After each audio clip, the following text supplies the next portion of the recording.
Got it. Parents in there. Come on, parents. Thank you. Hi. Thank you so much. Hi. They just look like liberals, don't they? You can spot them. Isn't it crazy? You can spot them. I guess you can spot conservatives, too. Typically, males, it looks like they have more testosterone.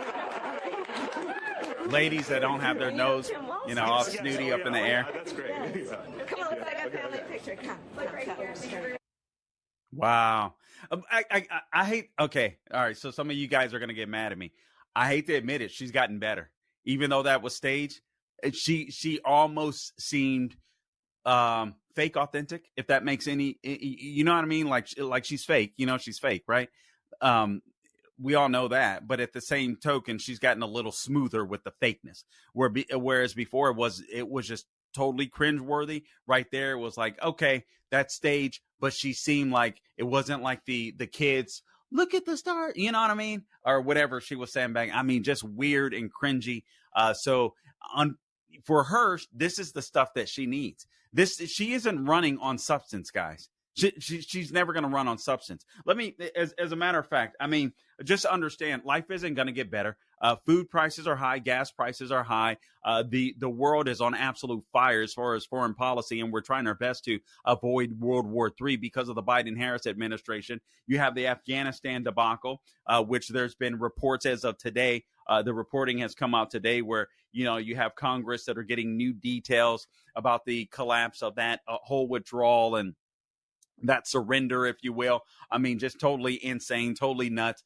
This woman is a complete and utter disaster, and she will always be a complete and utter disaster. But her game is getting better. I'm going to come back and I want to play a couple videos later, but I want to make sure that I get on to the podcast. I didn't necessarily intend for it to be this long, but I felt like I wanted to show all of you guys these videos. I want to just go through a couple of things really quickly here.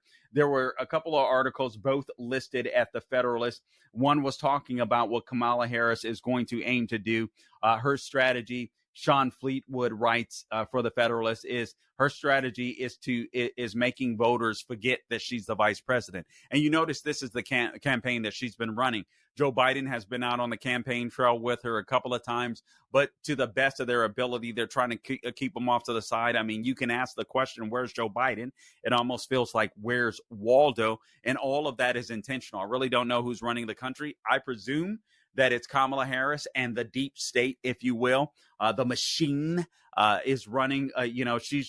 She's like on, if she has to make a decision, she'll make a decision. I don't really believe that it's Joe Biden that's capable of making decisions at this point. So for all intents and purposes, the suffering that you're experiencing right now, I think for the most part, you can blame Kamala Harris and the Biden-Harris administration. But again, this is a lady that wants you to forget that she's the vice president. All of these people that are sitting there and that set up at Pinsy's Spice Shop are all part of the fakeness, if you will, all part of the, yes, we got to move on to something better, something that's not divisive. And when they say they don't want to be divisive, what they mean is, you guys better all think like us. You better think like all of us liberals that are up here in these Pinsies, and far left liberals, if you're shopping at Pinsies, apparently, and if you're voting for Kamala Harris. So she wants you to believe that gas prices and food prices and all this stuff, the wide open southern border, as Sean Fleetwood writes, the disastrous foreign policy that I've already mentioned, the skyrocketing mortgage rates underneath the Biden-Harris administration, that's not her doing. Somehow that was all Trump. Even though Trump hasn't been in office for nearly 4 years, that's all Trump's doing. That's what she wants you to believe. That's what she wants you to believe. And so what she intends to do, there was another article that was up at the Federalist, and I won't get into great detail and specificity because I want to bring you some more news. And then I want to remind you shortly in just who liberals said she was just a few short months ago. But there was another article. Where is it? Where was it? Is it anywhere near my formerly fingerprinted fingertips? Did you steal it, Gabe? Okay, here it is. All right. Kamala's debate strategy is talking about January 6th, 2020, Trump being a convicted felon, and Eddie Scarry of the Federalist writes that's all she's got. And guys, we already know that. That is all she has. But I do think that we cannot take it for granted. I don't think that Trump should take her lightly. Obviously, I think here's where Trump is going to be able to win the debate, in my opinion. I think Trump should constantly remind people that Kamala Harris has been in office for nearly 4 years and tie her to all of the bad policies, all of the things that you're experiencing. All right, whether high gas prices, high food prices, the cost of energy, all of these things, you're going to constantly tie it to Kamala Harris. She's going to attack Trump. I think one thing she's going to say often, I think she's going to call him a liar as much as possible. I think that's what she's going to do. She's going to call him a liar. She's going to call him a convicted felon. I think she will be dirty and nasty enough to call him a sexual abuser or assaulter, something of that nature. Speaking of that one chick who, with that fake case, they never even met. But anyway, they hate Trump so much in New York that we're willing to go along with the lie and reward her. Oh, and by the way, you guys heard the news that Judge Juan Merchan has decided to delay the New York case until after the election. He didn't want to give the appearance of election interference. Like, give me a freaking break. When there's news that his daughter is out, that's in the news today, that his daughter is working for the Kamala Harris campaign. Give me a break. I mean, just fakes. But you're going to hear Kamala Harris talk about the rule of law. You're going to hear her talk about January 6th. So these are the things that Trump has got to be ready for. She's going to talk about the elections in 2020, and Trump trying to steal the election.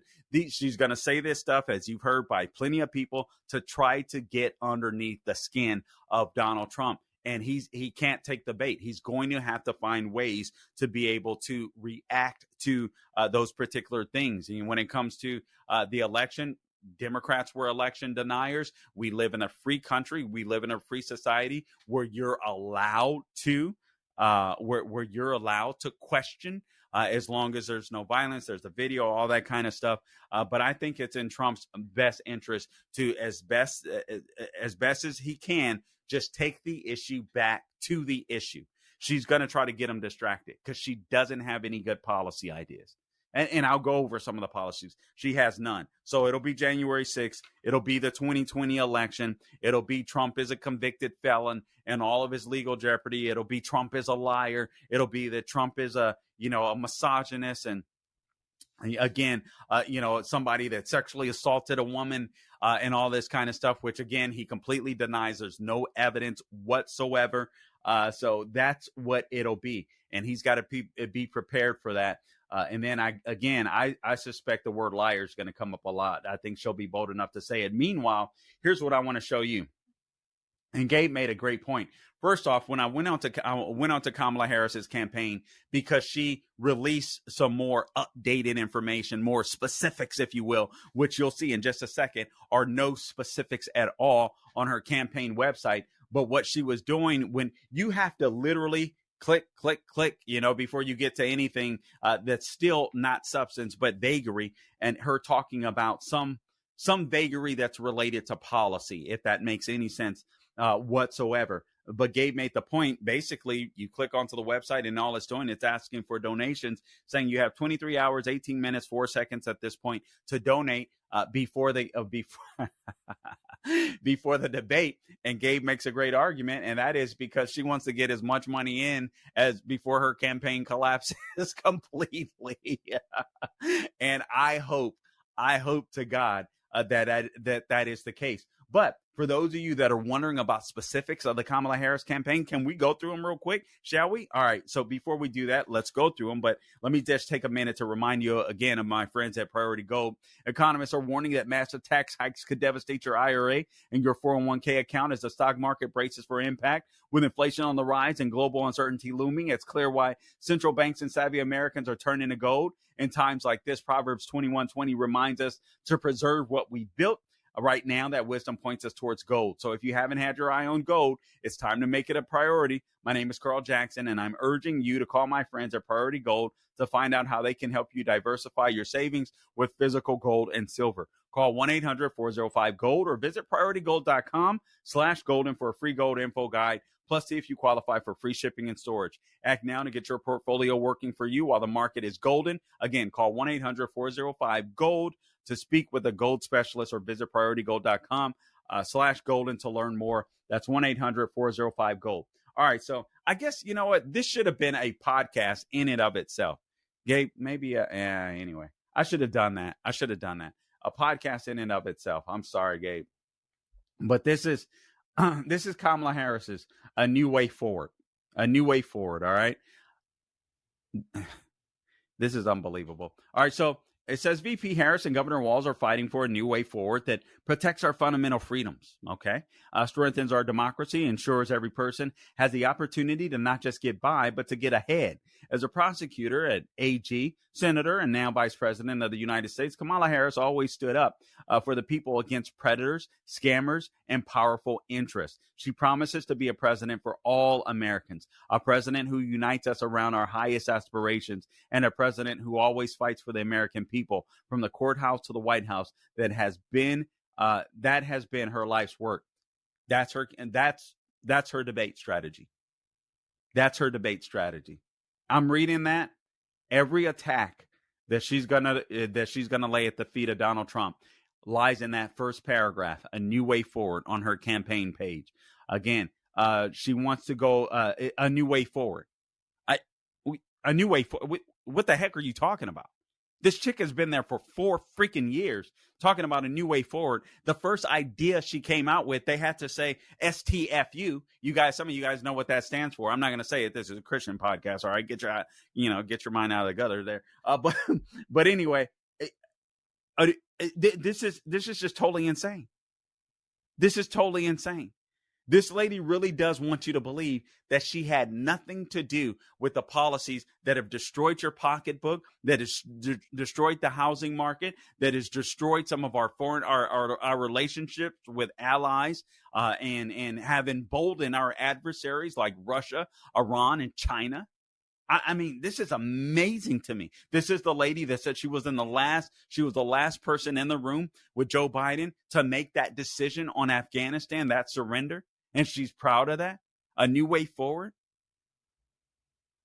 Again, her first idea, her first economic proposal, price controls. Then build an opportunity economy and lower costs for families. What the heck does that mean?